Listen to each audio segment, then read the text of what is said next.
you could tune out and go to the live stream. It says it's running now, so you could do that. If you don't know where the link is, somebody that does know the link, you could do that. It's also listed in the Canvas. It sends you to my webpage on YouTube or whatever, my YouTube channel. And I think you have to scroll down a little bit to find the one. And I named it 163, today's date, and a little topic. So, in order to see better, I also need to switch to the speaker view, as you all noted, I think. So I'll do that. Oh my goodness. So what are we going to try and do today? Whoops. And I don't care if my head gets chopped off here by the YouTube channel if you don't. Oh my gosh, come on. Got a cable twisted. There you go. All right. So we're going to try and talk a little bit about right there.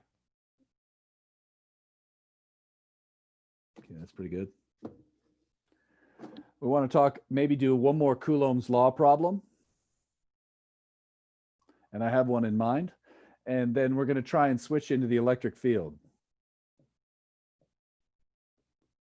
So that's our goal for today. All right. Now, if you remember Coulomb's law, just to kind of get us up to speed, K, Q1, Q2 over radius 1 to 2. So this would be the force of, oh my gosh, let's make sure I don't flip up the minus sign. So I've just, whoops, wrong book. Come on. Just want to make sure I'm using the same words that we're using there. Okay, so this is the 1 on 2. I'm going to use vector. If I use a vector up here, think to yourself. What am I going to write here? Think to yourself. Cubed. So remember, it's got the r hat over r squared or r vector over r cubed, okay? All right. Now, in this case, again, if you recall on your quiz that you're going to take at the start of class on Monday, it's the first 30 minutes on, I think it's first 25 minutes on next Monday's class. You're going to come in. You don't need to go to Zoom. You're going to just go to Canvas and take the quiz. I will be on Zoom and I will be checking my email if you have a question. So you could pop into Zoom and I'll admit you one at a time, answer your question and kick you back off. So I will be there on Zoom, but you don't need to be on Zoom for the quiz. And then we'll take like a 5-minute break after the quiz and then start up afterwards, okay? So again, for the quiz Monday, it's on Canvas. And it's on the Canvas clock. So I'd get there early and start checking, and it should become available at exactly 4:30. It becomes unavailable at 4:55. And then we'll lecture at 5. Okay. So, and I'll answer more questions later about that on the break if you want. You get 2 tries, and you're going to get to see all the questions at once, and you get the higher score. The only reason I'm giving you 2 tries is because what if the internet crashes on you? I don't think there's any way in hell you'll have a chance to do it twice. I just don't see that being realistic. So, right, you basically want to get it right on the first try, okay? Don't think you're going to, and remember, the questions will re-randomize on you for the second try. So basically think of it as a one-shot deal, and the second one is just there in case Canvas kicks you off or some internet shit, all right? Questions. Yes. How many questions on the quiz? What's that? Sorry. Questions on the quiz. I forget. I think the first one I might have gone a little easy on you and only done 2, but maybe I did 3. And so for most of them, I think it will have 3 or 4. But I think the first one, I think there's only 2 is what I did. Yeah. Okay. What's this quiz going to be on?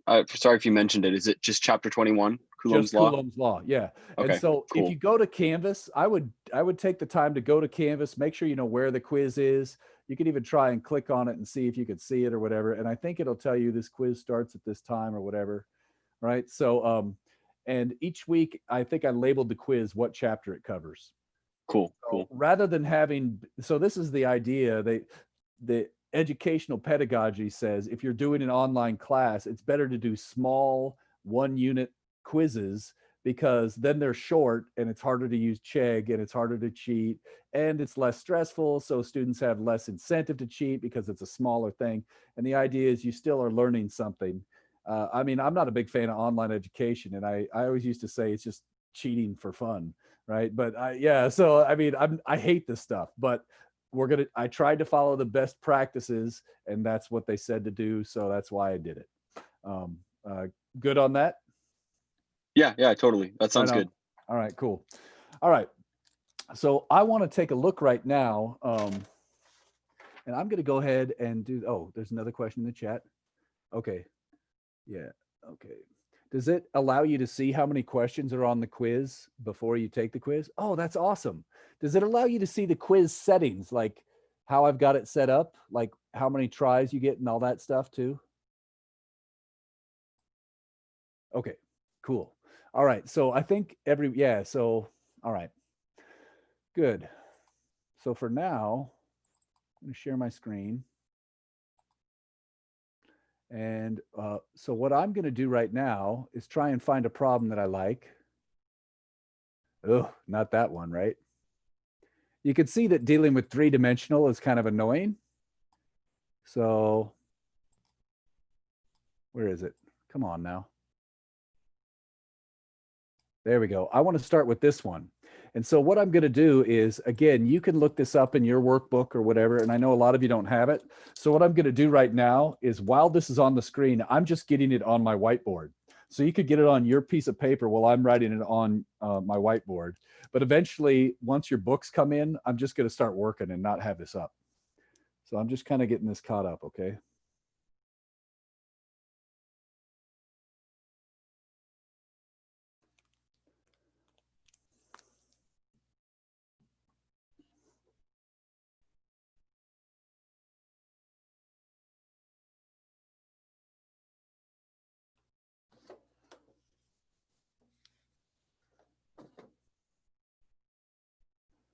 What number is this? 21.7 in my book. It might be a slightly different number in the old edition. If anybody knows the number in the old edition from there. Yep, okay.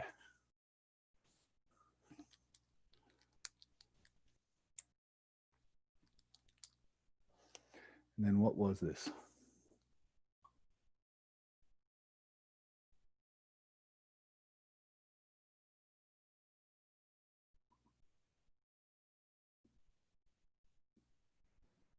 One.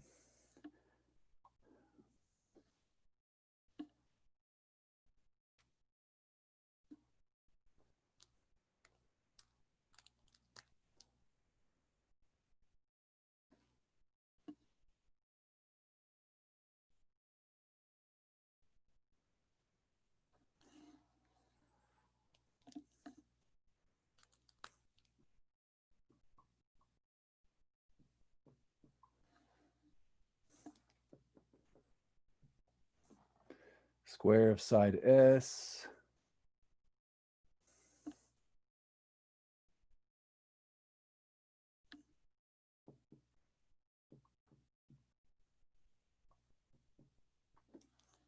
Okay, so I've got it down, and hopefully you do. If not, you could take a screen capture next time, but whatever. So the idea is, this is the problem we're looking at. We're looking at 21.7. We have some charges here in the box. You've got it on your paper, hopefully. So now, I believe part A asks, what is the force of 1 on 5? Let me make sure I got that. Okay.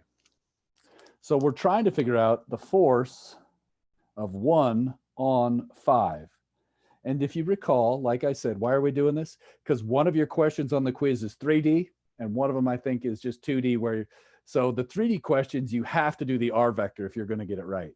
And the 2D, usually you could just use the magnitude equation. So this means we have to deal with this R vector. It's going to be K, Q1, Q2,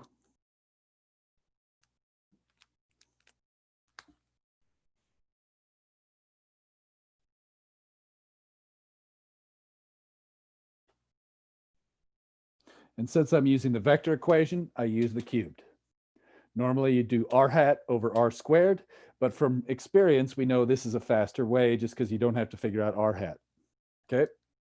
One less step, one less thing to screw up. So now in this case, we see that in 3D, we have to think.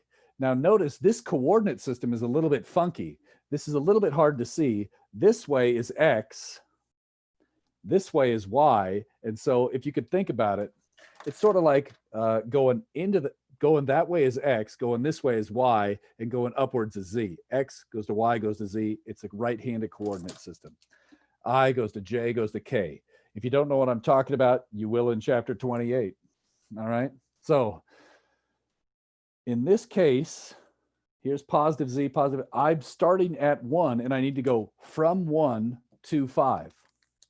So I need to go, let's use this green. I need to go inwards. So I need to go that way, distance S over 2. And I need to go that way. That's also distance S over 2. How do I know it's S over 2? Because we're told it's a square.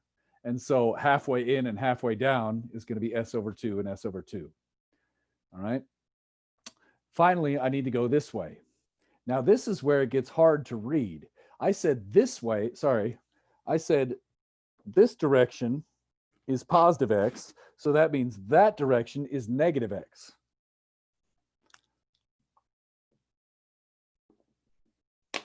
Whoa.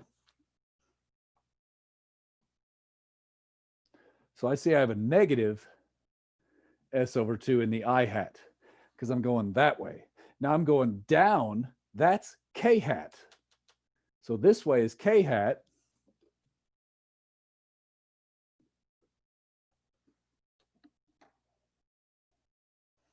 And then finally, I'm coming out this way, distance Y. So that's Y in the J hat. And that's positive because I said this way was positive.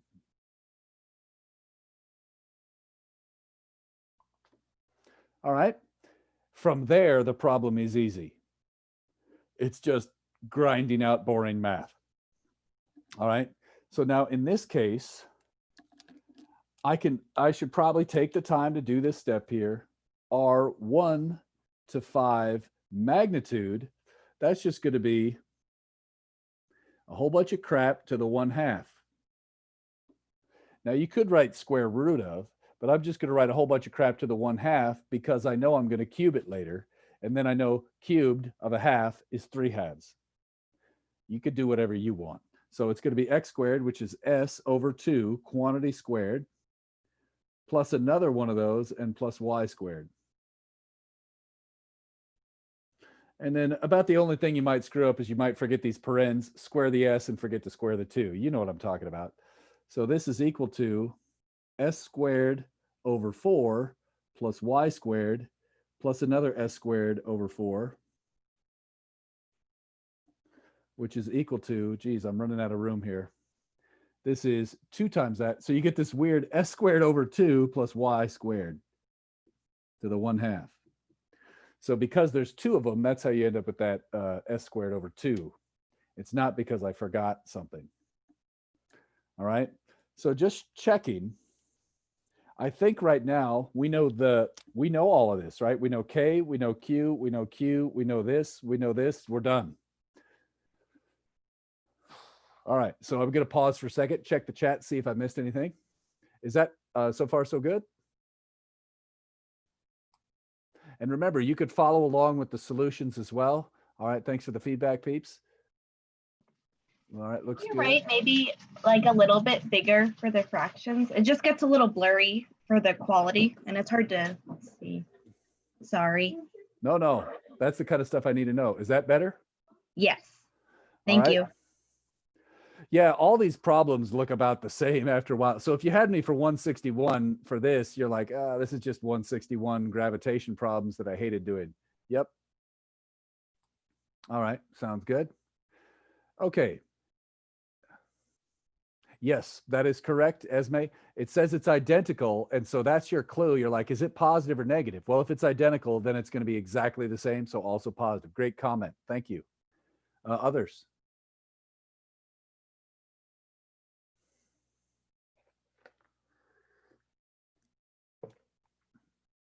Oh, the green is bad. Okay.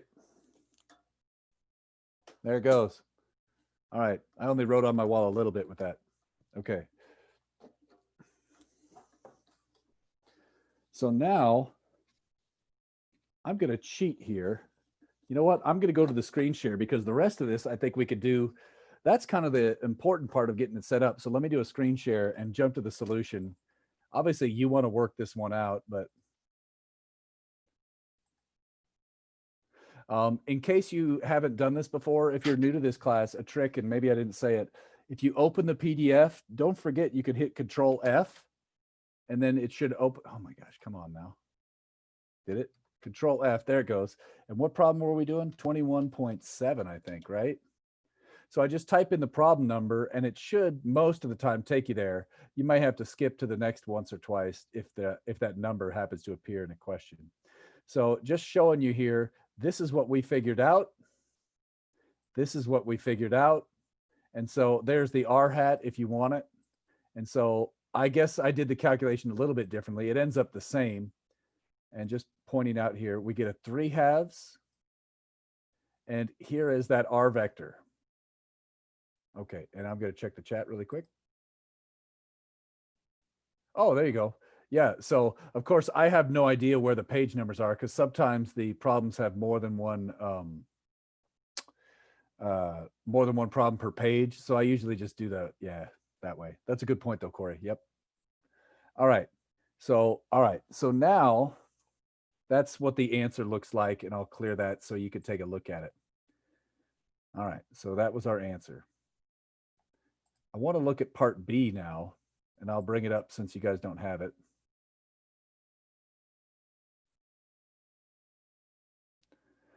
Think.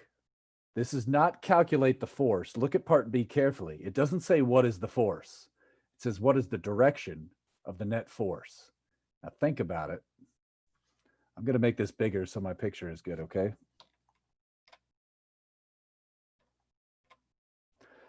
All right.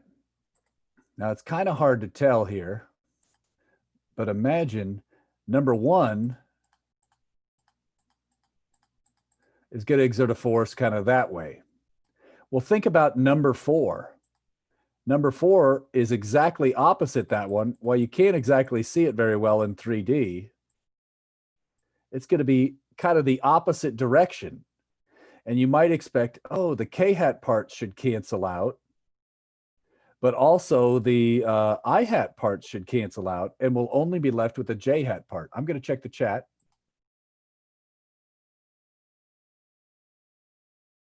Let's see. Yeah, all in the J-hat.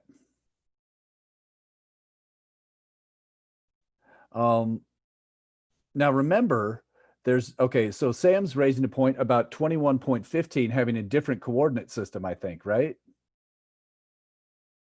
No, I was just saying that the parts were labeled different. Like it goes D, E, F, G instead of A, B, C, D, like stuff like that. Oh, right. So basically, once everybody gets the new version of the workbook, that won't be an issue. Is that correct? I have the new version. Oh, all right. So 21.5. Okay, so let's talk about that afterwards. So you're okay. Yeah, because that's a different problem, right? Yeah, it's a different problem. Okay, so it sounds like there might be some lettering issues I got to fix up on 21.15. Okay, thanks, Sam. And I do want to get that. All right, cool. Sorry about that. Well, whoops, I missed that last question in the chat there. Yeah, exactly. Okay, sorry about that. I'll fix that soon. And that's something I could fix overnight. So just maybe send me an email to that, Sam, and I'll fix it up.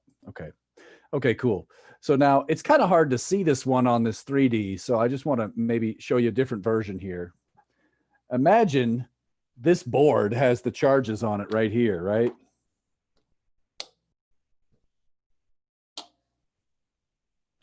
The idea is they make a square. Maybe that doesn't quite look like a square, but it's kind of close. The idea is that problem is showing you this view, right? Where this equation's coming out of here.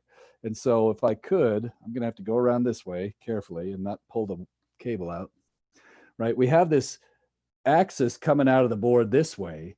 And the idea is this one and this one, they're going to cause a force out here. This one's going to be that way, and this one's going to be, oh geez, oh crap, this one's going to be that way.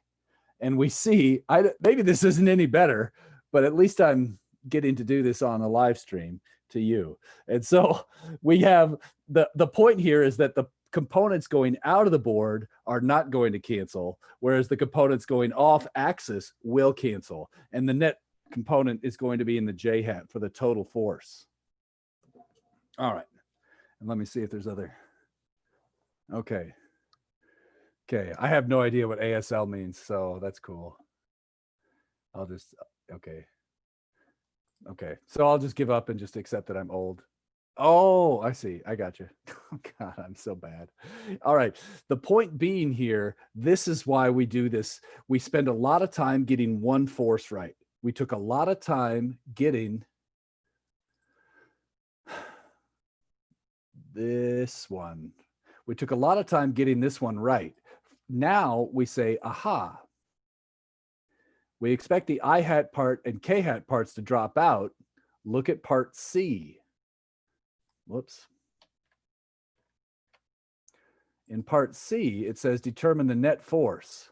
Okay, if we want to get the net force, we know that charges 1, 2, 3, and 4 are all the same size. They're all going to produce something that only goes in the J hat.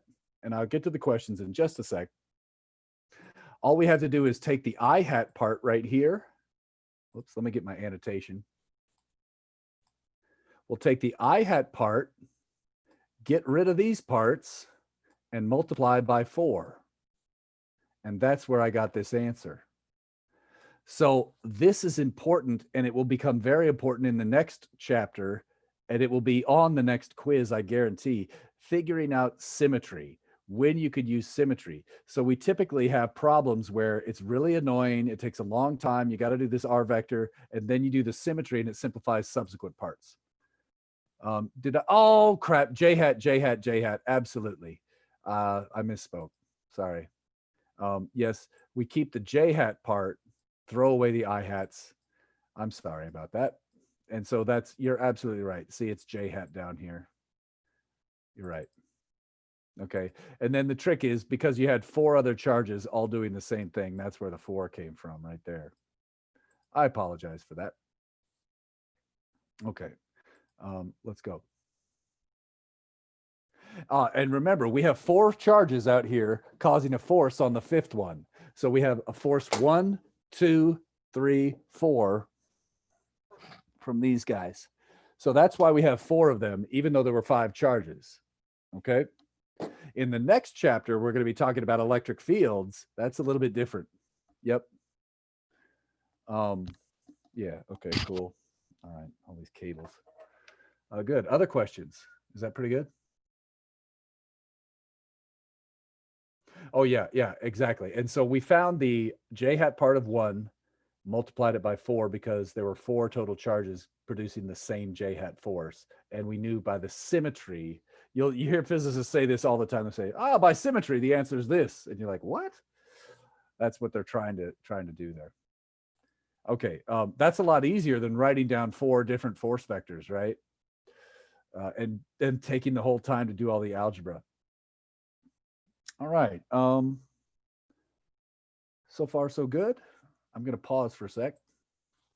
Any other questions? And I'm going to take a second to write down. You said that 21.5 lettering in solutions. I wrote that down now. I'll try to check. 21.15, I think. Oh, 21.15. Thanks. Thanks. Yeah, but double check with Sam. Yeah. Yeah. That's what she said, I think. Okay. All right. At this point,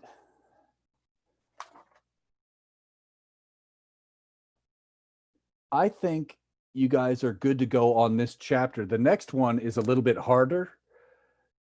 Unless you guys have questions, I would like to go on to the next chapter. The first half of the next chapter, electric fields, is a lot of the same stuff, but yeah, it's still vectors and R hats, but it's using electric fields. So I'm going to go ahead and do that, and I'll try and check in with you in a little bit and see how you're doing. All right. So you know which problems to do out of this chapter. I want to move on, and it will give you plenty of practice. Before we do that, I want to motivate the concept of fields, and this is kind of fun. So somewhere in here, you guys probably have seen this already. I can't remember if you have or not. Oh, whoops. Let me move this. All right. If you haven't tried this before, it's pretty fun. You could Google wind map. And so I know it's a little weird me showing you a website when you could look it up yourself. And there's also a world one, but let's just check this out, right? This is a field map. So we could see that people use field maps for things other than what we're doing right now. What is this thing showing? And maybe I could even make it bigger, so it looks cooler. Let's get Santa Maria in there. Oh yeah, baby. Santa Maria. All right. So this is supposed to be showing us the wind, magnitude, and direction at every point in space. So like if we zoom in right here, ooh, where are we? Somewhere up in here, right? Ooh, let's get Bako in there. All right. So the idea is if I just leave this here, the top number is the wind speed. That's the magnitude of the wind field. The number below is a heading, right? And so that tells you the direction. What we see is the wind field is a vector field. What does that mean? It tells us the wind magnitude and direction at every point in space. It gives us a magnitude and a direction at every point in space. Okay. Now, if I want to, I could go to this. All right. This is a version of the electrostatic field. Sorry if it's a little slow. I'm going to pause.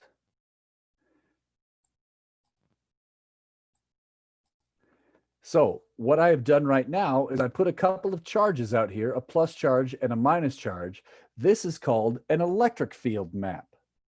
The idea here is at every point in space, it tells you which way a positive charge would go. Now it's a little bit confusing. So I want to, and let me see, there's a question there in the chat. Let me get that up. Yeah, totally, Thomas.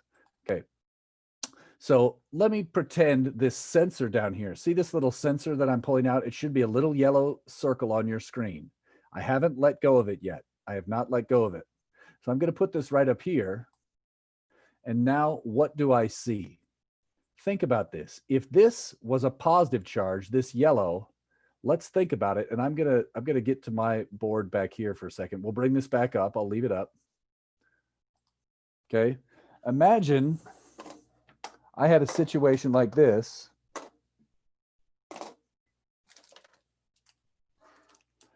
Where I think I had let me just make sure I'm using the right one. Give me just a sec here. Positive is up on left. Okay. So we have a positive charge over here. We have a negative charge over here. And now what I want to do is I want to put my little sensor out there. Think of the sensor, like let's say this is a nanocoulomb and this is a negative nanocoulomb. Pretend your sensor is like 10 to the minus 90th nanocoulombs. Okay, so it's extremely small charge. And we're going to put it a little bit closer to this one. All right, but it's a plus charge and it's sitting there. Okay. Oh, whoops. Let me get this closer to the screen. Sorry, I forgot that too. Okay. So we have a little tiny plus charge here. This one is very, very small compared to the other ones. Well, I know this plus charge would produce a large force on this that way. So this would be the force from the plus. Now, in addition, this minus charge is a little bit farther away, so maybe it's not quite the same size. And it's a negative charge, so it's attractive. So that's the force due to the negative charge, okay? The net force, you probably know how to do the parallelogram rule, or just remember these vectors, I could drag them over there. It's about like that.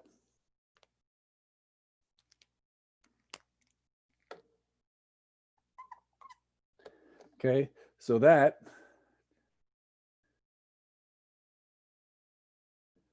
is the net force vector, somewhere off that direction. Okay, what is an electric field? By definition, the electric field at some point in space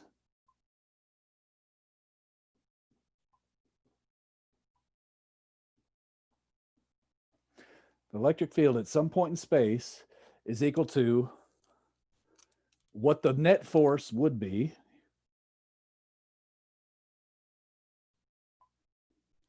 from all the other charges, and then divided by this charge. Now, because this is the special one, we sometimes give it a name, Q0. Okay, so I'm going to call it Q0.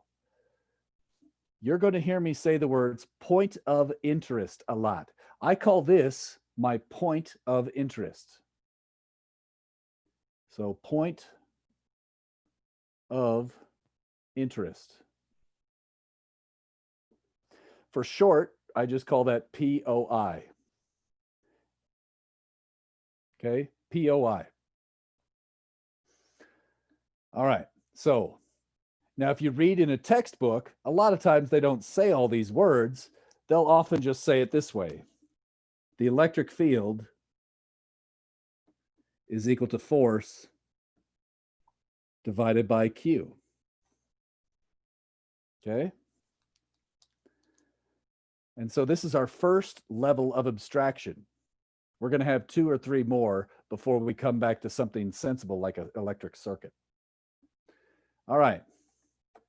Now, why is this useful and why do people care? It turns out mathematically, it's a little bit easier to calculate E and then multiply by Q to get the force. Look at this. If I rearrange this, right? If I rearrange this just a little bit here, sorry, that's a little bit low on there. All right. I've run out of room here.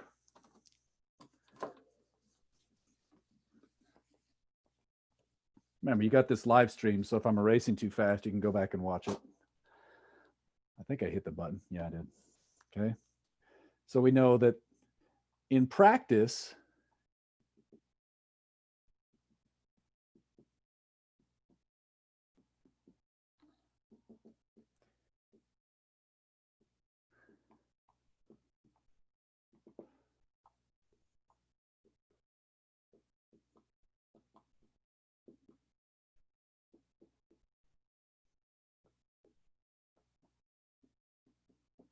do this. This is what you do. Let's say you want to find the force. For some reason, you want to do a problem. Force usually matters to us as human beings. Okay, that's something that makes something move, right? So the practical thing you might do is first get the electric field, and I'll show you how to calculate it, trust me. You first get the electric field, and then you multiply by a charge, and that gives you the force. How does this relate to our wind map? Let me show you. Screen share. Okay, now here's our crazy wind map. Let's say we're going right here. Ooh, let's go to Vegas. All right. Oh, let's get it over here. Let's say we're out in the mountains near Vegas. Here's the idea. We know the wind speed and direction. If I was an airplane pilot, that would help me figure out the force on my wing. And that would tell me how fast I need to make the plane go in addition to the wind so I don't crash. So the idea is if you know the wind magnitude and direction, that can help you fly your plane better. Similarly, if you know the electric field at every point in space, we see that, aha, I can put my sensor up here. I know this. Now, instead of just trying to do this one charge at a time and one spot at a time, I know the direction that a positive charge would move at every point in space. That is a huge deal. All right. So again, instead of having to go around and put a charge here and a charge here and a charge here and a charge there, I'm going to show you some tricks that allow us to calculate everything all at once. How? We're not going to calculate each spot. We're going to get a formula for calculating each spot. That's what's so cool about the electric field. It's hard to underestimate how cool that is. I'm going to pause and check in with you. All right, any questions right now?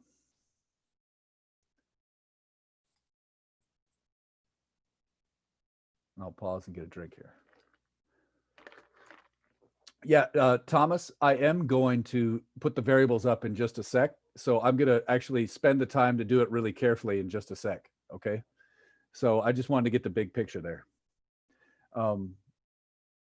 By the way, you are going to code that simulation for your last coding lab. It's not really that bad. It seems scary. You don't have to do all the cool vector. It's just, we're going to hard code the locations of the charges, and I will teach you about that this week. So we have 3 weeks of coding coming up. The next 3 weeks, we're going to code, and I'm going to teach you how to make that simulation we just saw. And you'll be like, oh, that's it? It's so easy. All right, maybe. Okay, that's the goal anyways. All right, I'm going to go ahead and get back into it, and let's take a look at the workbook really quick. And if I cut you off too soon, feel free to add stuff to the chat there. All right, so whoops, I want to do this one. Oh, there's a chat. All right, you guys will get it. It's a piece of cake. All right, oh, whoops. Sorry, I'm just getting to the start of the next chapter. Oh my gosh, there we go. So this is kind of what I just talked about. If you want to read it at your own, that's great. But this is kind of the guts of what we need to do. And so there was a question that was, what are all these damn symbols again? And that's right here. So let me do this really quick. So I'm going to give you a second to look at this one. Notice there's a big difference. It's missing a charge. Do you see that? So the electric force has kq squared over r squared in the r hat. The electric field, so electric force has the q squared over r squared. Electric field has q over r squared. It's not the same. And notice, what does this electric field mean? I cannot stress this enough. It's not the same thing as the force. It's what the electric field would be caused by some charge 1 at some random point P. We're going to do a problem with these in just a second.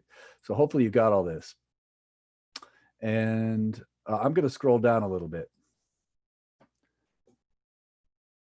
Here are some of the big differences between the electric field versus the electric force or whatever, okay? Oh, and just like before, there's the magnitude versus the field vector, okay? Number 1, this is a big difference from the force. You don't need a charge at the point of interest. If you want to figure out the electric field, there doesn't have to be a charge at every point. You could figure out the charge at empty points in space, and that's a big deal. Later on, you could put a charge there and then calculate the force. Now, the electric field, I want this stuff to be memorized right here. These two, you've got, well, yeah, these 3, you really need to, this needs to be super internalized here, the last 3 bullets, okay? So it points away from positives and towards negatives. Why? Because by definition, we chose to make the test charge a positive charge. Remember that little Q naught that I was drawing, that little black plus charge? That was called our test charge. If you're reading a book, they'll call it a test charge. Okay, so we pretend you put a plus charge at the point in space and see which way it would go. It goes away from plus towards minus. So remember, an electric field, that's this 3rd bullet here, points in the direction a positive charge would move. So that's the easiest way to remember it. If you put a positive charge there, which way would it go? That's the way the electric field points. Finally, this probably makes sense to you intuitively. If you get farther away from charges, we know the force gets weaker, so the electric field also gets weaker. All right, and I'm going to check in with you really quick. See? I see there's a chat question. Sorry if I missed it. Let me stop the share for a sec. Yep. Okay. All right. Is that so far so good? I think, was it Tommy you asked? Thomas? Did that kind of help you get your symbols straight for a little bit? Obviously, we need to do some practice problems. Thanks, Chris, for the feedback. Hopefully that worked for Thomas. All right, that's good. And let me see here. So now,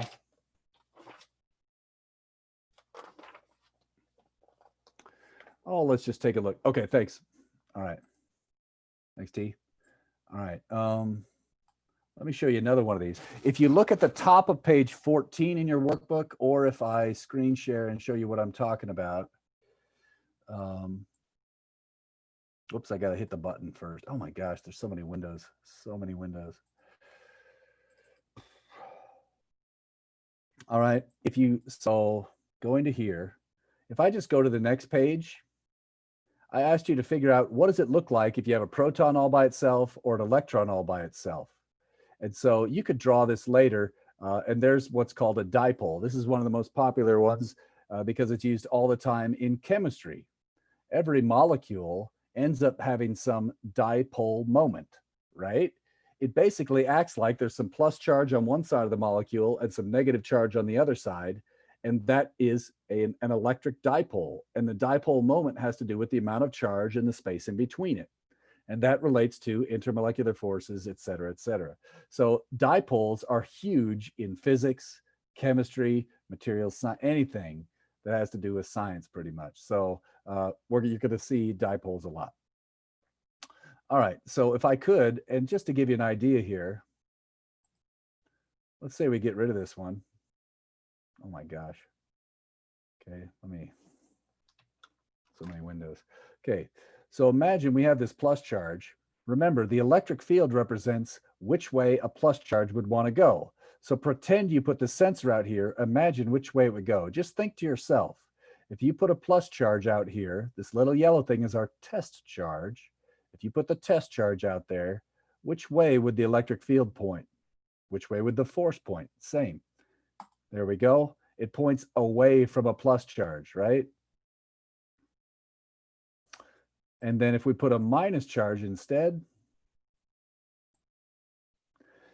think, if you put a plus charge right here, which way would it go?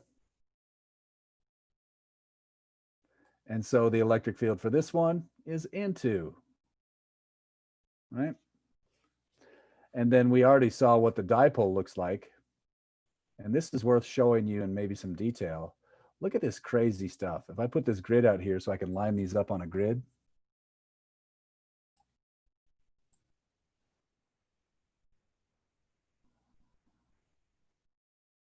There we go. Look, and I'm going to try and look at that center line. And by center line, and I see there's a question I'll get to you in just a second. Sorry, I had to hide my window for a second. I want you to look at this portion of the page. All right, and I'm going to check with the chat really quick. 1 over 4 pi epsilon naught, that's going to be K, yeah. So K equals, we'll talk about that in just a second. Yep, I think I hid that somewhere in the first chapter, but I don't know where, but yeah. Okay, I want you to think about this. The plus charge is going to push stuff this way. That's force plus. And this blue charge is going to pull it down. And because they're about the same distance away, they're going to be about the same size force. And as a result, let me just a second here. We get the net force going not there, but there, right? It's got to be double the size because you take this one, you take the red X component, it's going to be the red X component plus the blue X component. The Y components cancel and we get double the size for the net purple. But yeah, again, so just so we've got it, this is F net, so it's labeled. And again, I should be careful here. Notice how I'm using F it's also, I could also call it E net, right? Because all I have to do is divide by that test charge to change it from an F into an E. So these are also the electric field. All right, and I'm going to check the chat. Okay, Luke, good question. Remember, by definition, the electric field, it was chosen to be which way does a plus charge go, right? And if you look carefully, they're going away from the plus charge and into the negative. I'll give you a second. Do you confirm that, Luke, or no? Yeah, I mean, I guess I could just talk. I'm just confused with like, I understand like the positive is going outwards and the negative is going inwards. Yep. But like, let's say if you just had a negative, is it still going towards the negative, or Yes. is that radiating outwards in the sense that, because then how does the electric field get generated if it's going inwards? How can there be a field going outwards from the negative particle if it's all just going inwards? So this is the idea, and how mathematically it's a weird trick. So let's say I put two charges out there. The yellow one shows you the direction of the force on the yellow one because of the blue one. Or said another way, we're looking at the force from the negative charge on the test charge, the one I'm wiggling. So far, so good? Mm-hmm. All right. Now remember, by definition, we assume the test charge, the one I'm wiggling, is positive. Oh, okay. And now, so that tells me the direction of a force on a positive charge down here would be towards the negative. Then we do that stupid math trick where we say, okay, now I'm going to divide that force by the magnitude of the yellow charge. I'm going to divide by Q naught, the size of that yellow charge that I'm wiggling. And that gives us this. We see that the yellow sensor matches up. And what we've done is we figured that out at every point in space. So if I know the force on the yellow positive charge is inwards, that's which way it goes. Did I address that, Luke? Yeah, in a sense. But would the negative also not go towards the sensor, quote unquote? Or does that assume that its mass is so small? So now if I put a negative charge out here, whoop, oh, all right. Let me do this one. Let me go this way. Oh, come on. Sorry, I think I have just the thing, and just give me a second. I've got so many windows. I gotta do this stupid stuff here really quick.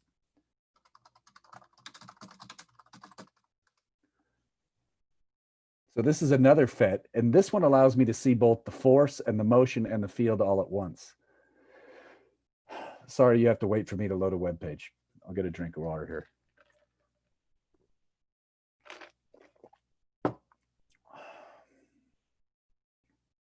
All right. So now let's say this black puck on the screen. Can you see the black puck, Luke? Yeah. Okay, so now let's say I put a minus charge out here and a minus charge here and maybe a minus charge down here. Now this button in the bottom allows me to see the electric field. Right now what you see is the electric field caused by the minus charges. The black one we're not taking into account. The black one, the plus charge, is our test charge, so to speak. All right. Okay. Now, in this case, what I will do is I'll hit play and let's watch which way it moves. So right now, everything's being held at rest. This will cause the plus charge to move. And so we see that it's moving towards the negatives, and now it's going to go do something crazy, right? And so this will start doing some weird stuff. I have no idea how well this is showing up on your screens because you're looking at me doing a simulation over Zoom through blah, blah, blah, blah, blah. So apologies if it's super, super laggy. All right, let's reset that. Now, Luke, what you asked is, what if our test charge was negative? Okay. And so if the test charge is negative, notice this. The test charge would move opposite the electric field arrows. We just figured out something. We see that positive charges move in the direction of the electric field.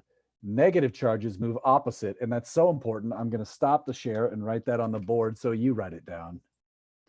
Okay. All right. thing. Did that address it now? Yeah. Yeah, right on. Yep. Okay. And so the idea is, so this is an extra layer that's a little bit trickier than chapter 13.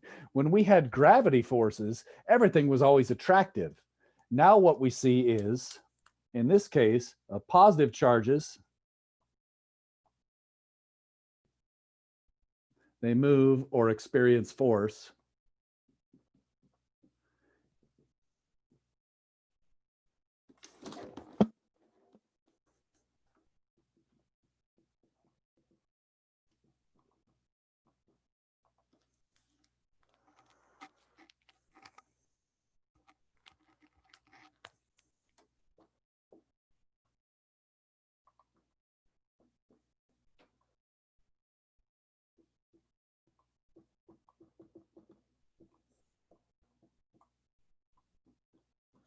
And that's a huge deal. You got to remember that too.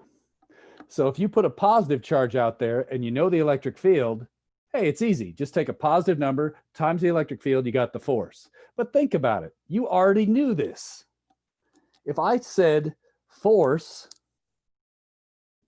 equals QE, remember, this is how it was defined. If you stick in a negative number for Q, your force points negative the direction of the electric field. And so it's Okay. all tied together. Cool?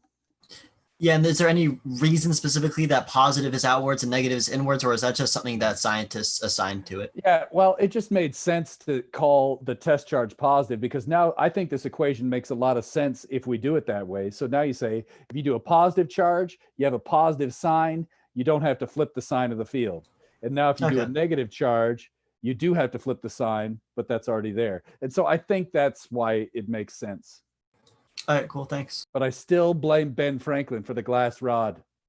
Okay, anyways, that's my attempt at humor. All right. Ben Franklin, I think, is the one who assigned plus charges to minuses. And as a result, physicists say current is one way and engineers say it another way. But I can't help it if engineers are weird. Also an attempt at humor. Okay, so now I think we've got all our pieces together and we're ready to do a problem.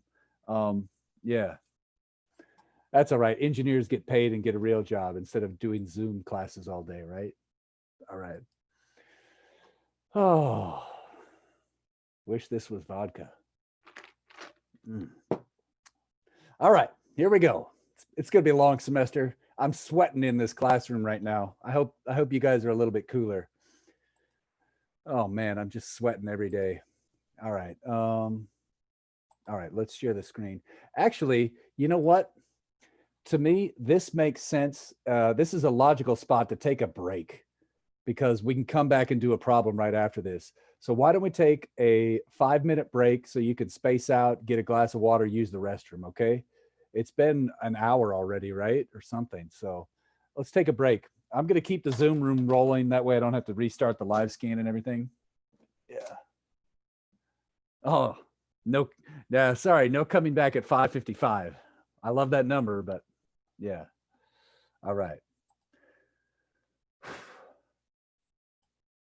I'm going to go get some more water too, actually. So I'll pause my video for a sec.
Ah.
I thought of a quick question, if you don't mind.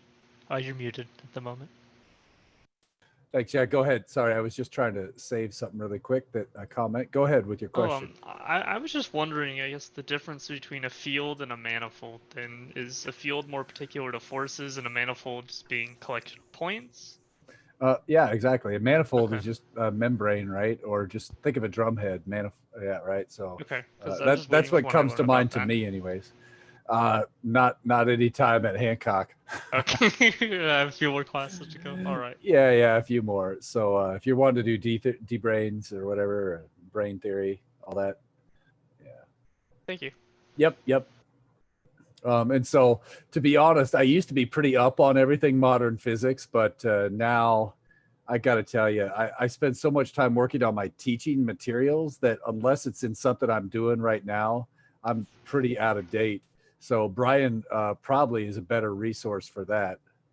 Okay. Yeah. I like to do reading on it when I can, but Yeah, there's so much sure. terminology that I just have not gotten to yet. So it's a rabbit hole of trying to learn what I need to know before I get to that.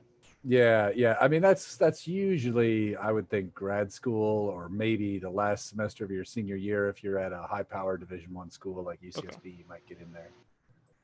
Okay. So, yep. Thank you. Good question.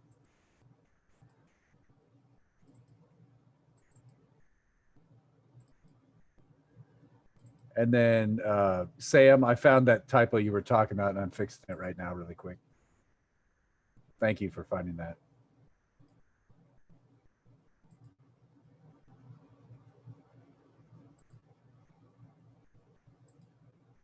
All right, I'll have to fix it after class, I think.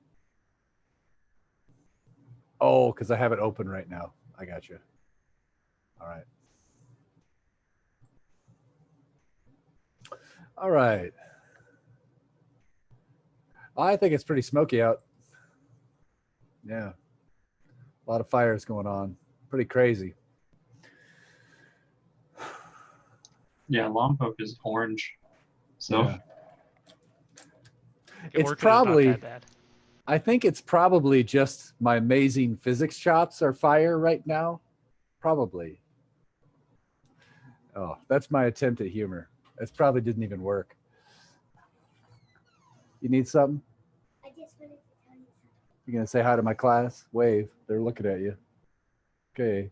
Okay. All right. I gotta get to work. Okay, I'll tell you. All right. I'll talk to you later. I'll be done in a while. All right. Yeah. As long as they're attempts, if my jokes were actually funny, that would be trouble, right? As long as they're just really bad, that's what the key is, right? All right. So let's get to work and do some more problems. All right. So whoops, let's go to this one. All right. So we kind of talked about the ideas here. And then, believe it or not, I can't believe last year when I was teaching this course, I used the superposition principle all the time. And then I just forgot to tell the class about it. And I'm like, geez, how could I? It's like such a huge deal. You already know the superposition principle in your gut. When we talk about forces, you know the net force on an object, you just add up the vectors. I want to point out that we've already been using the superposition principle, even though we haven't stated it. The net electric field, you just figure out the electric field from each piece and add them together. This is so powerful because imagine writing a computer program where you use a computer to calculate the electric field from charge 1, then the electric field from charge 2, and then you have the computer add them up. And what if you have 1 billion charges? The computer will probably get it right as long as you code it correctly. A non-trivial challenge, as we know from Canvas. Okay, so let's take a look at 21.2. I'm going to leave it on the screen while I draw it up on the whiteboard, okay? So we're going to try and do an electric field calculation and see the subtle differences between this and forces. It's the same kind of stuff, just a little different. Just check something.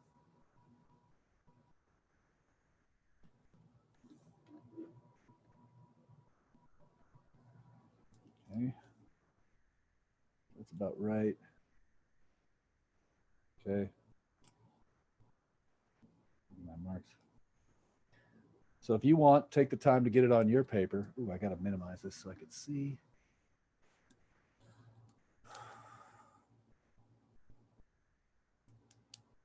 We're now doing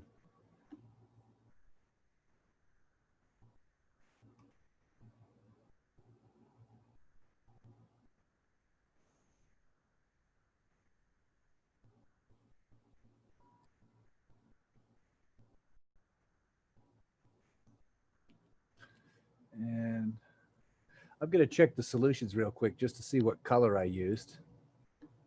Looks like I used red for number 1 and blue for number 2.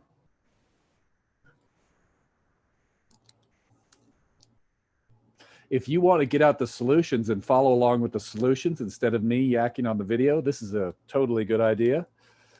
You never know. What if the computer lags out, or what if you see something in the solutions you don't understand? It's totally fine, or maybe it's faster for you. And I think we know 4 centimeters.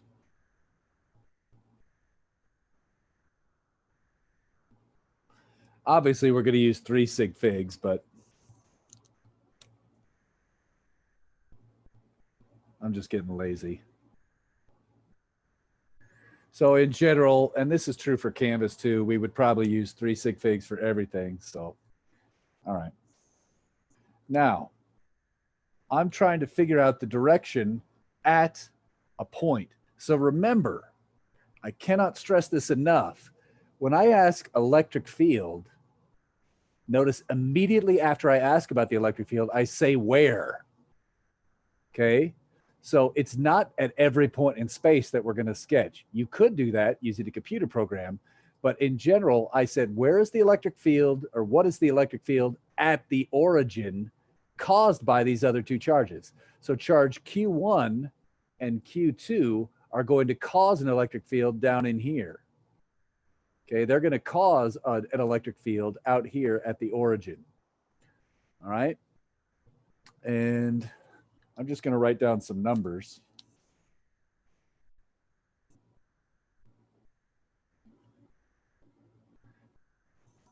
And obviously you were going to use 3 sig figs in our answers, but I'm just writing down 1 for space here. -2 micros. So that's a micro Coulomb. I'm going to switch to speaker view. Is the font size okay? Is that okay? Okay, thanks, Nick. All right. So here we go.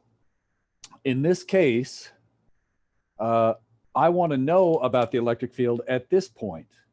Pretend you put a plus charge there. If I put a plus charge here, which way would it feel a force? So from 1 would push downwards. 1 is positive. Positive, positive, opposites repel, or sorry, same charge, repel. Opposites attract, same charge, repel. So this would be electric field number 1. Okay. Sorry, that's a little hard to see. That's electric field number 1. Now, over here, this is a negative charge. This is a positive charge. It should attract it. Now, I don't know how big these are, but I'm just getting an idea. It's twice the size, and it's a little bit farther away, opposite side. So maybe it's a little bit bigger. I don't know. I would call this E2. All right. So it looks almost the same as our force calculations, right? Now what we're doing is there's not really a charge here, but we pretend it's there. It's a test charge. Put the test charge there in your mind. Think about which way it would be pushed, then draw that arrow and label it with an E instead of an F. All right. So we could tell the net electric field, I think it might be slightly upwards here, right? Now, you don't have to draw this picture, but I do want you to think. In physics, it's very difficult to get everything right in a problem. What does drawing the picture do for you? It gives you a way to kind of think about it and think, well, it's probably going to be somewhere over here. So it helps us check our work, and that's about it. It's not going to be the right size. It's not going to be the right angle. It may not be above or below the axis, just like that one in chapter 21. But it should be something like that. So we kind of know, we expect it to be somewhere off there. Maybe it's too short, too long. I don't know. So far, so good. Now, let's do the calculations. I know that E1 is K Q1. Is that right? Think. I'm doing an electric field. Should I have two charges on top? No. We divide out that test charge. So remember, electric fields, there's only one charge on top. Forces, there's two. And this is why it's nicer. Check this out. We don't have to think about 1 to 2 or 2 to 1 or on 1. We don't have that mental problem of flipping the signs anymore. This is why calculating the electric field is a lot easier than the force. There's only one way to go, from 1 to here, from the source to the point of interest. I'm going to hammer that, from source to point of interest, in just a second.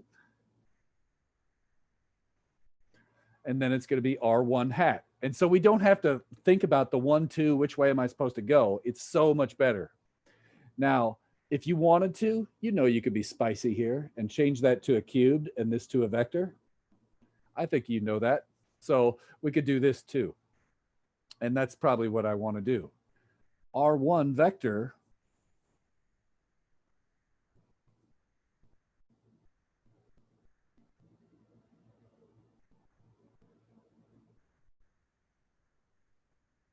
so just in case, I cannot stress this enough, from the source. Why am I saying it this way? Because it will match higher division courses. And then Sean, I'll get your chat here. Let me see.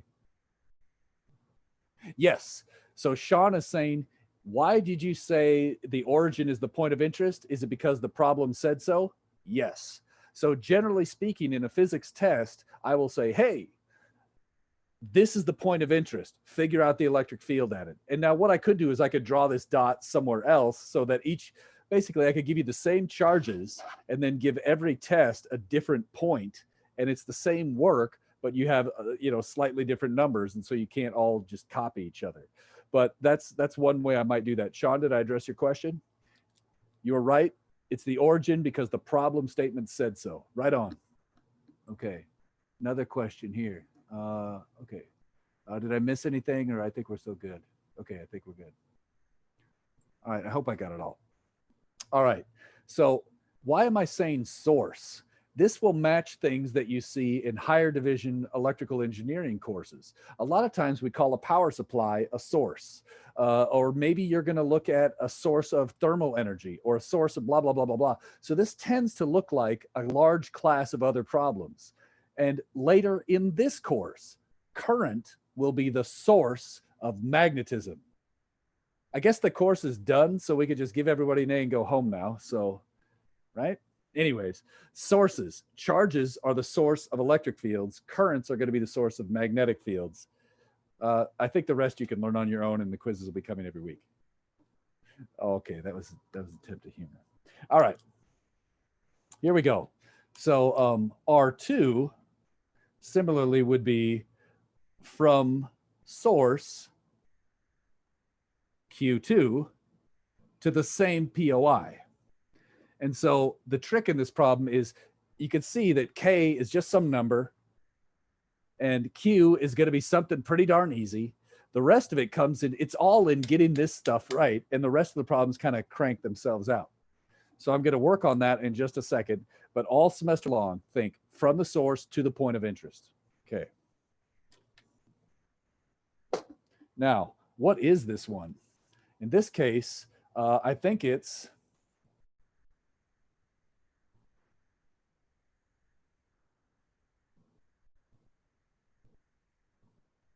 that's it. Right? So remember, this is a vector. So it's going to be this, wait, J hat. Sorry. You guys probably caught that before I did. I bet that's what the chat is. Okay, yep. Okay, so again, it's 4 centimeters down. And remember, K is a number with units, sort of like G is meters per second squared. We usually convert centimeters to meters. Similarly, because this one had centimeters here, and I know I'm going to use this letter K, I switched it into meters. And I'm being really lazy with sig figs. There should be some extra sig figs. All right. Now, if I wanted to do the same thing, take a second and think to yourself, what should R2 be? And I'm going to write it up, but I'm just going to have a sip of water first.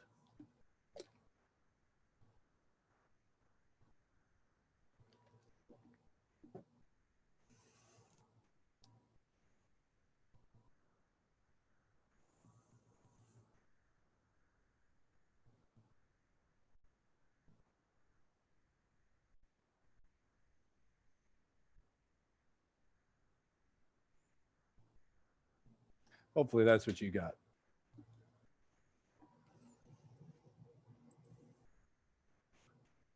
Oh, okay, yeah. Don't worry, that'll come later. Yep. Okay, good. Good.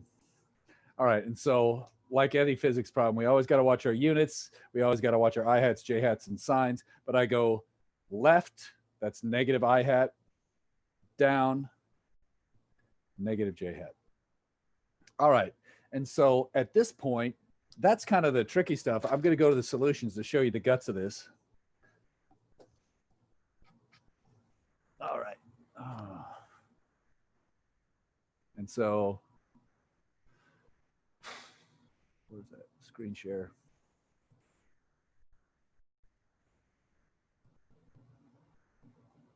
And this looks like kind of the units there. Notice I did use a prefix here, right? So I think that will make it a little bit less cumbersome because I don't have to keep writing this 10 to the 6th.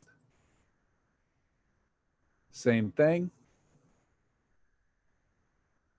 I don't know what is points means, but whatever. You get the idea. Seems like I'm always writing on a high-speed deadline. All right. So we get the electric field for 1 and 2. We get some numbers. This is kind of interesting. Look at this. When we write it in meganewtons, it's really to see that the J hat part of the red one and the J hat part of the blue one almost perfectly cancel out. And we get this kind of thing. Oh, whoa. Yeah, that's crazy. We got that. And then if you're wondering where I got the angle, I just took the X component and the Y component and drew a little picture.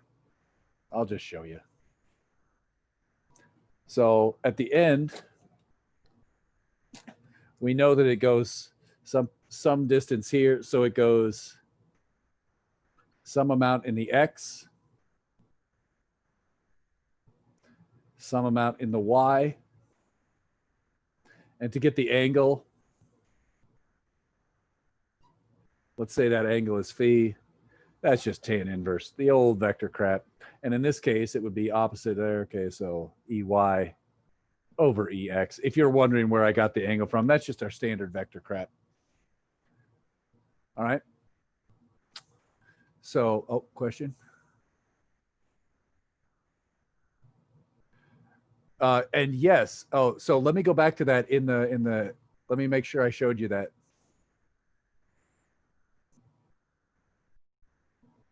The question was, is Q2 negative? Take a look. I hope you see it right there. I definitely use the negative. And as a result, if you have this negative,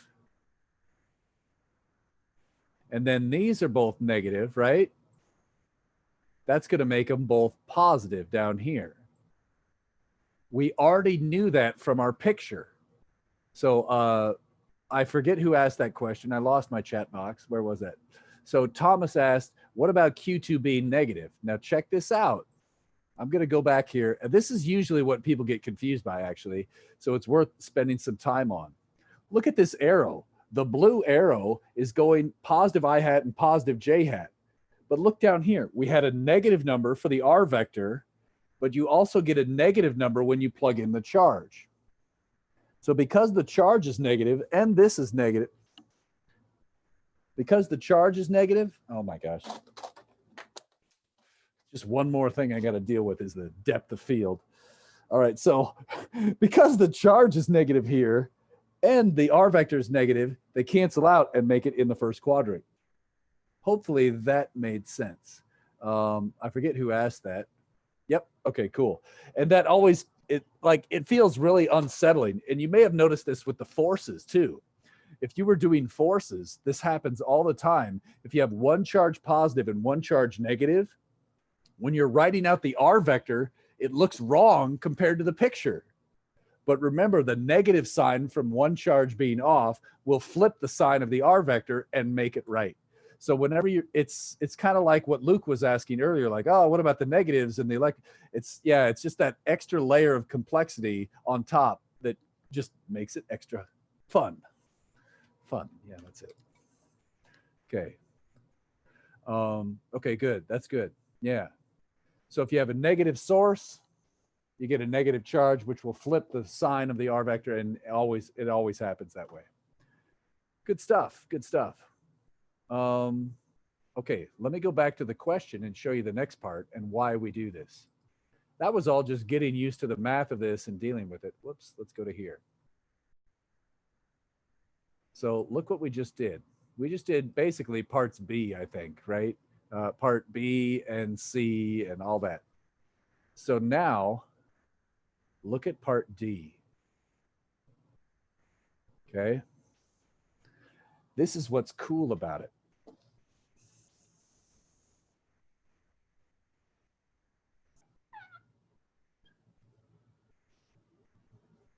Just trying to get rid of some of this crap.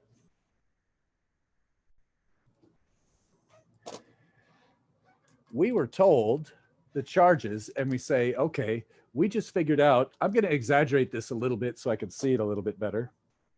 Oh, sorry. Here we go.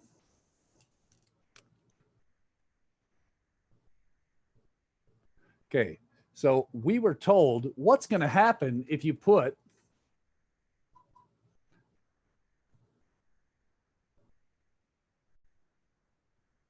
right there. And now we know the electric field. I'm exaggerating the angle. It's much closer to the x-axis, but we know that this is E net. Okay, there's the net electric field. Think, which way do minus charges like to go? With the field or against the field? Think to yourself. Hopefully you thought plus charges go with the field, negative charges go against. We know that the net force on 3 is this way. So this is a really cool trick. What we did is we figured out the electric field caused by the other charges in the system. Then we put the last charge in the system, and then we figured out the force, because it's just a little bit less headache trying to do the calculations that way. It's not that the other way is wrong. They give exactly the same result. If you look at question 21.3, it was this question right here. So all we did was we showed you a different way to do question 21.3. And this way has some advantages. And that's, you know, it's not always the way you want to do it, but it has some advantages. Sometimes you do. That's a big deal. So maybe I'll pause and check. Does that make sense, everybody? While you're digesting it, I'll bring up the solution.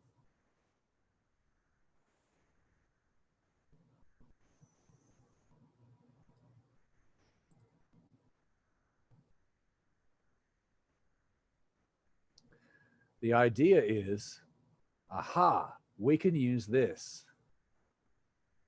Okay.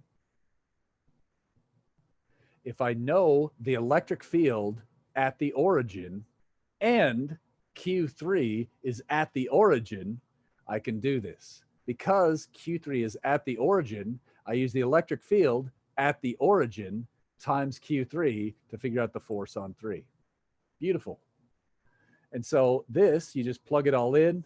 Notice the micro and the mega are going to cancel out because they're opposite prefixes, -6 + 6. And we get this result, which happens to match exactly what we did in 21.3. This is 21.3. Whoops. Geez, sorry. That was the same thing we got in 21.3. So 21.3, I have the solution on the screen right now. We did it with the KQQ R² crap. This is doing it with electric fields and then just multiply by the final charge. Same result. All right. What do you think? I want to pause here and see. Just give me some feedback. You could either unmute or you could chat or you can just thumbs up, thumbs down, or anything you want. Is this making some sense? Okay. I think so, yeah. I'm just looking at the units of it to see how it changes, because just looking at the electric field, it has like meganewtons per Coulomb. Yes. It's like that seems like a massive amount. And then you put a micro Coulomb charge and then suddenly it goes back down. This is a good point, Trey. So I haven't really been talking about the sizes of these things. Okay, so let's talk about the units and the sizes and a couple of other little loose ends. Somebody mentioned this earlier. What about epsilon naught? It turns out there's an equation here, K 4 pi epsilon naught, where epsilon naught is basically just a different way to write a physics constant. That's 8.85. Whoops. Times 10 to the -12th. And then I'd have to go back and look up the units, but I think it's going to be meters squared over newtons Coulomb squared, because it's the flip of K, because K is 8.99 times 10 to the 9th newtons meters squared per Coulomb squared, I believe. And so somebody asked this earlier in the chat and I said, oh, I'll talk about it later. Now I've got it. Okay, so these are just two different physics constants. A lot of books use this, a lot of books use that. We're going to use both in the next chapter, so I'll save it more for that. Now, regarding charges, think about this. 1 Coulomb, and there's an old story about what if you put 1 Coulomb of charge on the moon and 1 Coulomb of the opposite charge on the Earth? And I think if you do that, the force is dramatically larger than the gravitational force attracting them or something. So a Coulomb is a crazy amount of charge. I may have misspoke there. I don't know. But the point is a Coulomb is a massive amount of charge. To that end, Trey, a micro Coulomb is still pretty big. So a micro Coulomb is a pretty big amount of charge. And now remember this, force is equal to QE. Now, what are the units? This has units of newtons. This has units of coulombs. So we see that this must have units of newtons per Coulomb. Now, if you're very close to a point charge, you would actually expect the electric field to be enormous. And I could show you that in this picture. It turns out if you have a very small distance and a large charge, the electric field is insane. So it actually does seem reasonable here. Let me see if I could share my screen with this and give you an idea of just what this is like. Gosh, come on now. And I'll get to the other chat in just a second. Oh, where is it? I think it's up here. Okay, so let me say I've got this one right here. Oh, think about this. If you're far away, oh my gosh. And then as we get closer and closer, look what happens. So when we get pretty close, it gets big. And then once you get inside this, it's going to be outrageous, right? Let me move this way over here. So we see as you get closer and closer, this thing is huge, right? So with this particular problem, meganewtons per Coulomb is actually pretty reasonable because we had a fairly large charge. Look at this. These are nanocoulombs, right? So, and remember what we were dealing with yesterday in lab, tens to hundreds of nanocoulombs. A microcoulomb would be huge. Where'd that? Oh, where's my controls? Come on. Gosh, so many windows. So yesterday in lab, we were talking a little bit, and we found a lot of times those balloons, which could hold a lot of charge, could only get 100 to 200 nanocoulombs, maybe 300. But yeah, so a microcoulomb is even bigger than that. And that's, yeah, is that starting to give you a feeling for the size of these numbers, Trey? It is, yes. Right on. Sorry if I babbled too long. I know, that's Okay. fine. It makes sense now. Got it. Magnets are a little bit different. We'll worry about magnets later, but yeah, magnets have a similar force equation where it's an R squared. So if you try to get closer and closer, it gets harder and harder. And it's, yeah, so it's the same kind of thing. If you get closer and closer to zero distance, you get massive amounts. Oh, you're thinking about your railgun? Yeah, I used to try and make students build that in class, but I don't know. Couldn't get the capacitors together and switches. It's pretty easy to make a railgun, but we'll do that next time we're in face-to-face 163. I don't know if it's legal, but why not? It's a physics class. It's part of the. I'll teach you the physics in chapter 29, I think. So we'll do that later. Yeah, it's pretty easy, in theory. That's the classic physics. All right, I gotta shut up and get on topic. Nick, yes, you could totally use electric fields to do the quiz problems for Monday's quiz. There's no problem with that at all. And did you have anything else on that or no? Is that good?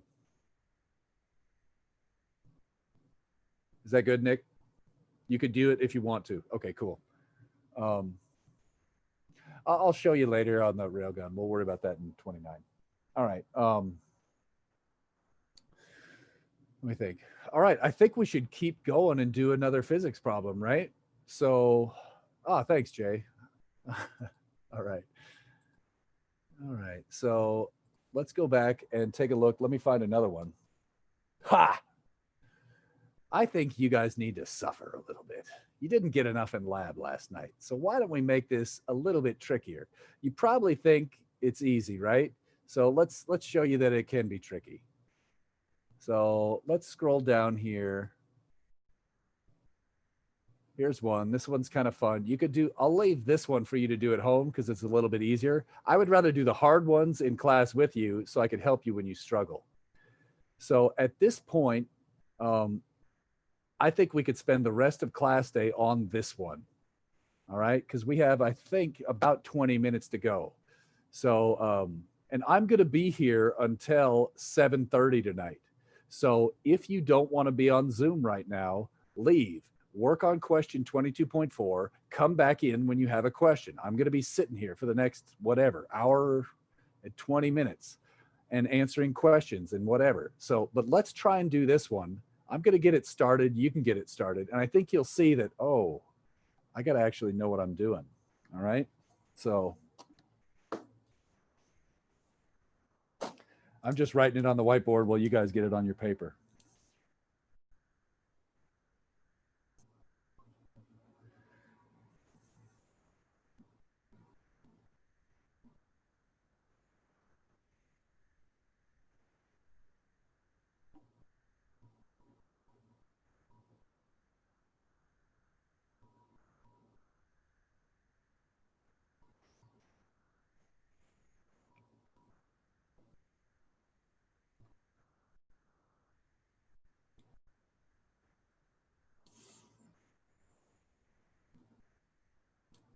White charge is negative.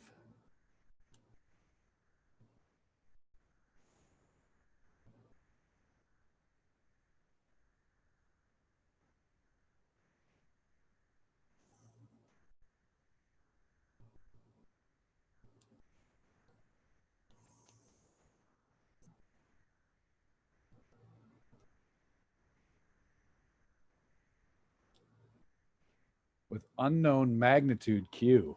Oh, okay.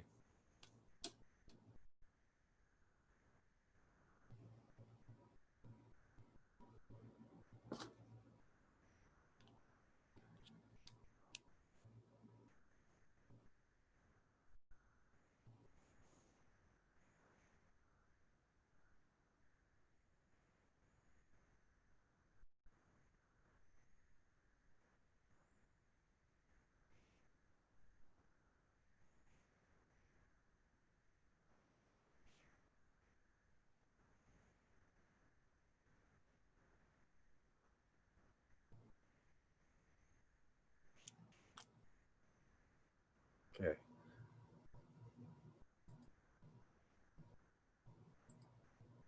So I'm just getting the picture here.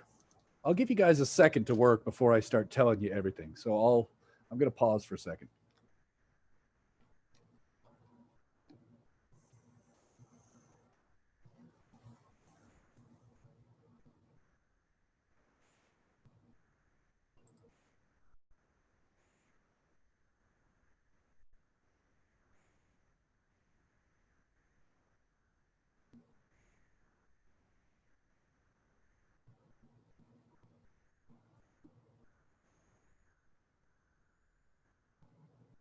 I'm just saving a file real quick.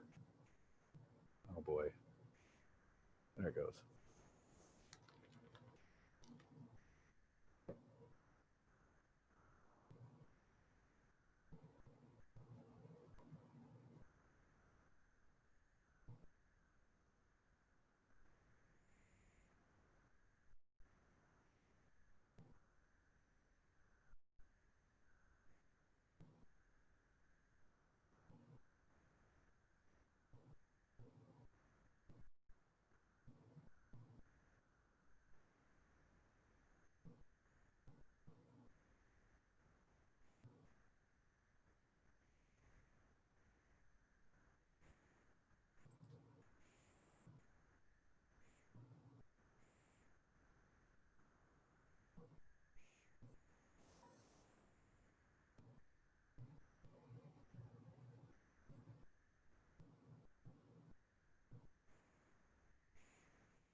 Okay, so Sam, I think I just fixed that thing that you told me about, the weird auto lettering being off on 21.15 solutions. Thank you for doing that. I did fix it up. I hope it'll be fixed if you hit refresh in about a half hour or something. Okay, so you've had a second to kind of look at it and think at it, and maybe you're deep in it. So if you don't want to listen to me, I'm not offended if you turn your volume off and don't listen to me. If you're kind of lost or clueless, or maybe the solutions don't make sense, maybe you might want to check it out here. So I'll go ahead and talk, and my apologies if I'm wasting your time, all right? So on 22.4, it says we've got this negative charge here, a positive charge here. We don't know what Q is, but we knew this one's twice as big and opposite sign. We've got some angles. We know the distances are each D, so it's the same distance D. And then somebody put a sensor here and figured out the electric field. Now, you probably already know this. We expect this one is going to cause an electric field up this way and large. Think about the blue one. Which way is the blue one going to point?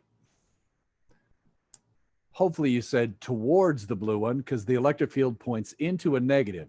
Think, if I put a plus charge here, it would go away from the plus into the negative. If I put a little test charge here that was positive, it would go away from the positive and into the negative. How big should the blue arrow be? It's the same distance, half the charge. Think. 1/4 the size, because remember, it's r squared on the bottom. 1/4. Watch out for that one. And that's what, yeah, right? You got it, Priscilla? And so everybody's like, oh, it should be half the size. And then you got to remember the stupid formula has got a r squared in it. So you're like, got me. Okay, so it's going to be, if that's the whole thing, that's the half. It's going to be small. Maybe like that. I don't know. Gosh, chair. I end up ripping this damn chair apart. So I'm expecting the net electric field, if I could kind of imagine picking this vector up, sliding it up here by doing the parallelogram rule. This is not perfect. But again, you don't have to do this. But if you don't, it's really hard to check your answer. You'll be like, is this about right? I'll be like, dude, I don't know. Draw the picture. All right. So having this picture drawn gives us a feeling. We expect the electric field should be in the negative quadrant. Okay. So far, so good. That we were told this magnitude.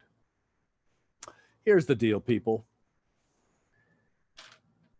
You know electric field vectors. And I told you the magnitude. Do not do, oh, I'll just get the magnitudes and do magnitude, magnitude, magnitude, magnitude. No. No. I want you to think, I'm going to do this problem the same way I do every vector problem. I'm going to write it out as a vector equation.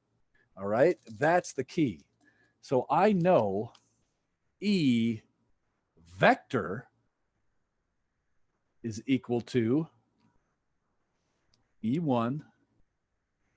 I think E1 is blue this time, isn't it? E1 plus Elon Musk. I mean, E2, sorry. So dumb. All right. So the idea here is I'm going to add these two vectors. This is E2. This one down here is E1, but just to make it easier to see, I drew it up here. All right. Got it. Now, the idea is I do the vector equation, even though I don't know what Q is, I still keep working with it as if I know what it is, grind through it, and at the end, take the magnitude, and I get my last known involved. Again, I'm going to plug this stuff into here, give it a vector equation. Then I'm going to take the X component and the Y component, just like normal, and then I'm going to add the X's together and the Y's together, even though they're unknown. Finally, I'm going to take the magnitude of this, and that's where I get this last known involved. Okay? That's the trick. And now there's other ways you could do it. You could try and get an X component or Y component, but I think that's as easy as anything. So unfortunately, I don't have nearly enough room for this on the whiteboard, so I'm going to have to erase something. So I'm going to erase and start doing this math here, okay? Well, maybe I'll write out this one. Here's a trick that you could do. E1 is K times 2Q over D squared. So that's the magnitude of E1. And I could figure out the directions using sines and cosines in a minute, okay? This one, I could get the magnitude of it. Be careful. The magnitude is not negative. The magnitude is positive, right? This is the magnitude of it. Remember, when you use the magnitude, you use the magnitude of the charge. So now I have the two electric field magnitudes. I know which direction they point. I could use SOHCAHTOA to get the I hat and J hat parts. Or you could use the full unit vector if you like. They're both about the same difficulty. They're both about the same. Okay. So now I'm going to go ahead and rewrite this, and I need to erase. I'm going to remember that. I'm going to write this down so I have it.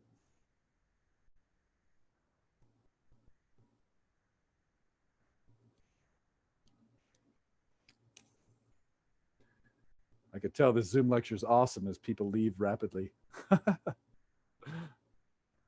My bad. Of course, 2 hours of this, anybody'd leave.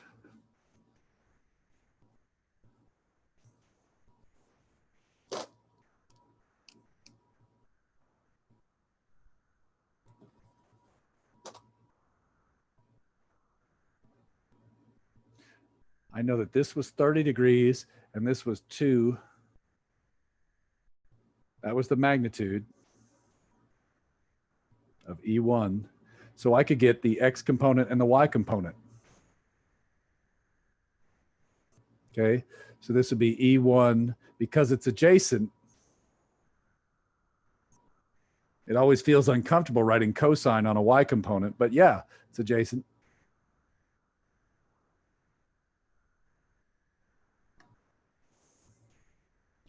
The other one, I think, was going this way.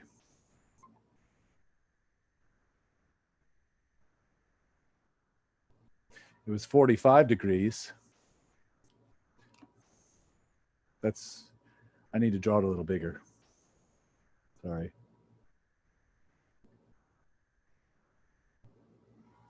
.45 degrees. This side had magnitude. Oh, wait, was this E2? Shoot. I think the red one was E2, wasn't it? My apologies. That was E2. E2. E2. Sorry about that. This is E1. This would be E1. Now the 45 is adjacent.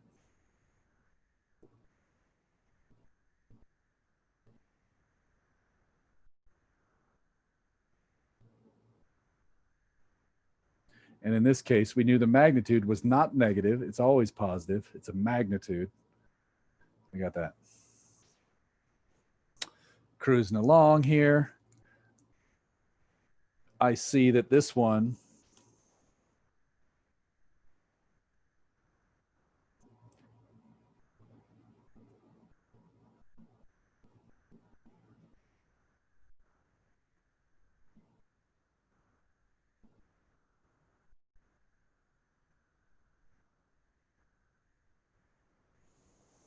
and you could get decimals. I mean, we're engineers in this class mainly, so I totally use decimals. If you don't like the √2/2, totally use 0.7071. Similarly up here, what do we get for this one? Oh, geez. Am I going to run out of room? I think I could squeeze it in. There's a 2 in that one.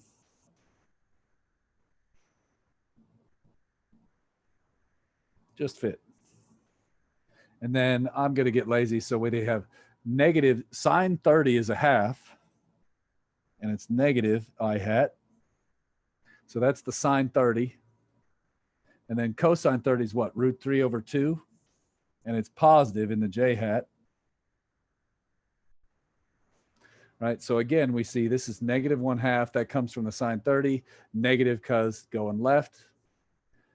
Positive √3/2. Positive because going up. √3/2 from that. And now I've got those vectors in there. I want to pause, and I have no idea if I'm going too fast or not. I don't know if you need me or not. I have no idea. So Ryan. Yeah. So Ryan, for now, we're kind of pretending we know this, but look, I know everything in here except for the letter Q, right, Ryan? And you can unmute if you want.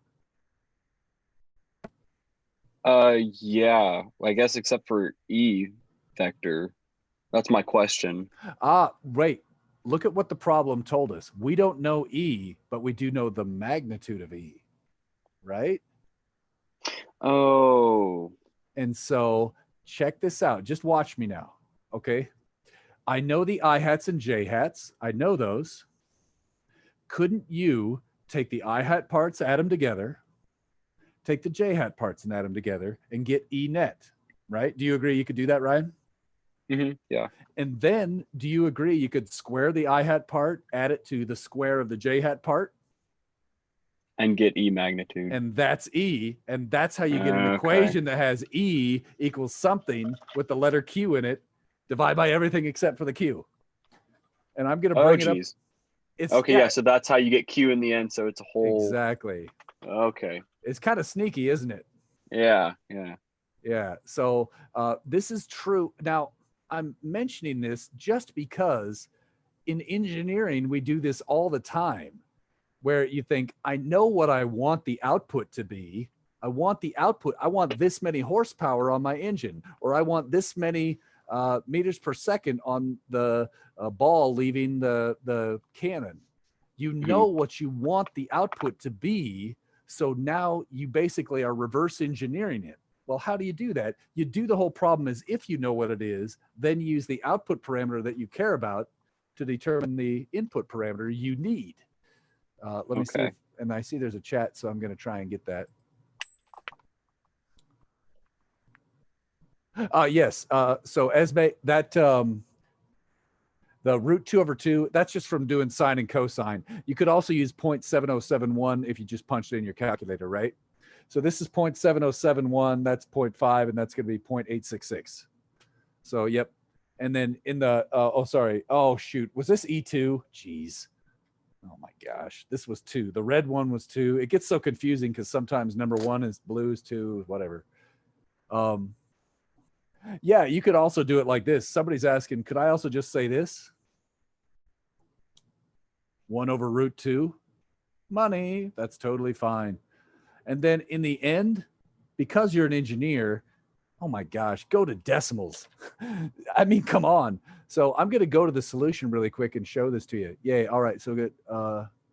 Yes, you're right, Nick. Thank you. I screwed up. So I get really confused sometimes because sometimes I try to do that to keep you on your toes, and you can see it got me. Okay. So there's the idea. I cannot stress this enough. Look at this first line of the solution. The vectors add. The magnitudes do not add up. That's the most common mistake people make on like quiz 1 or 2, okay? Or basically these types of problems. So I did a bunch of math, and look, look at this. Come on, let's go to some decimals. Even I say go to decimals. It's just stupid to keep all those square roots in there. Yeah, and you could do it. I did it in case you wanted to. And if you're a math purist, I understand why you would, because this does kind of hide something. Like when I see square roots of 3, I'm immediately thinking 30-degree angles somehow, right? And when you see square root of 2, you're immediately thinking 45. So there is some information hidden in those analytic answers. But I mean, come on. Look at how much easier this is down here. It's just easier, right? So you can get the angles and you can get the components. And I think the rest of that's pretty straightforward. Yeah, it's just it looks harder than it is unless you just trust your procedure. All right, so that's definitely good for class. Did I already stop the live stream? Oh no, I'm stopping.